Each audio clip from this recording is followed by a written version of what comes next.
Hello viewers, আসসালামু আলাইকুম। আপনারা কেমন আছেন? আশা করি ভালোই আছেন। 1 মিনিট ট্রিক্স চ্যানেলে আপনাকে স্বাগত। আজকের পর্বে আপনারা 4টি ফাংশনের ব্যবহার শিখবেন: লেফট, রাইট, মিড এবং ফাইন্ড ফাংশনের ব্যবহার। আসুন কথা না বাড়িয়ে চলে যাচ্ছি স্ক্রিনে। এই ভিডিও দেখে আপনারা যদি উপকৃত হন, আপনারা অবশ্যই আমার চ্যানেলটি সাবস্ক্রাইব করবেন। এর পাশাপাশি বেল আইকনে ক্লিক করে রাখেন, যাতে পরবর্তী ভিডিওর নোটিফিকেশন সবার আগে আপনার কাছে পৌঁছে যায়।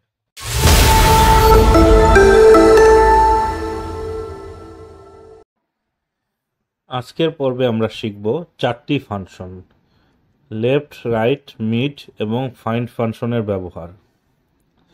এখানে ডিস্ট্রিক্ট এবং পিনকোড দেওয়া আছে। তো আমরা এখান থেকে লেফট ফাংশনের সহায়তায় শুধু ডিস্ট্রিক্ট আলাদা করব। তো আমরা লেফট ফাংশনটি অ্যাক্টিভেট করব, টেক্সটটা সিলেক্ট করব, কমা প্রেস করব এবং এখানে ঢাকা লিখতে যে কয়টা ওয়ার্ড আছে সেটা ক্যারেক্টার নাম্বারটা লিখে দেবো। যেমন ঢাকা লিখতে 5টা ওয়ার্ড প্রয়োজন হয়। আমরা 5 লিখে এন্টার বাটনে প্রেস করব। লেফট বাটনে এখানে শুধু লেফট অংশে যতটুকু টেক্সট আমাদের প্রয়োজন ততটুকুই এখানে লেফট ফাংশনে চলে এসেছে। এখন আমরা ইকুয়াল সাইন প্রেস করে এর পরের কলামে রাইট ফাংশনটি অ্যাক্টিভেট করব। রাইট ফাংশনটি অ্যাক্টিভেট করে এখানে টেক্সট হিসাবে ডিস্ট্রিক্ট অ্যান্ড পিনকোড এর যে ডাটা আছে সেটার প্রথম রোটা সিলেক্ট করব, কমা দেব। এখন পিনকোড আমার 4 ডিজিটের, তাই আমি কমা দিয়ে নাম্বার অফ ক্যারেক্টার 4 লিখব। তাহলে রাইট সাইড থেকে যে 4টা ক্যারেক্টার আছে সেটা চলে আসবে। এখানে 1100 ঢাকা চলে এসেছে। এখন মিড ফাংশন হিসাবে আমরা এখানে ঢাকা DH এটা বাদ দিয়ে KA এইটুকু অংশ আমরা চাচ্ছি। তাহলে স্টার্ট নাম্বার আমরা DH তৃতীয় ওয়ার্ড, চতুর্থ ওয়ার্ড হচ্ছে কে, তাহলে আমরা 4 দেব। তারপর হচ্ছে নাম্বার অফ ক্যারেক্টার, প্রথম 4 দিয়ে স্টার্ট নাম্বারটা হবে 4 মিড ফাংশনের। নাম্বার অফ ক্যারেক্টার আমার এখানে দুটো ক্যারেক্টার আমি চাচ্ছি KA, তাহলে আমরা 2 দেব। 2 দিয়ে ব্র্যাকেট ক্লোজ করে এন্টার দেব। এখানে KA এইটুকু চলে আসবে।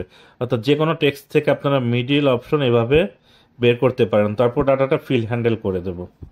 দেখুন এখানে ঢাকা, পিন নাম্বার এবং কে সবগুলো সিমিলার সিকোয়েন্স থাকাতে ইজিলি আমরা বের করতে পেরেছি লেফট, রাইট এবং মিড ফাংশন।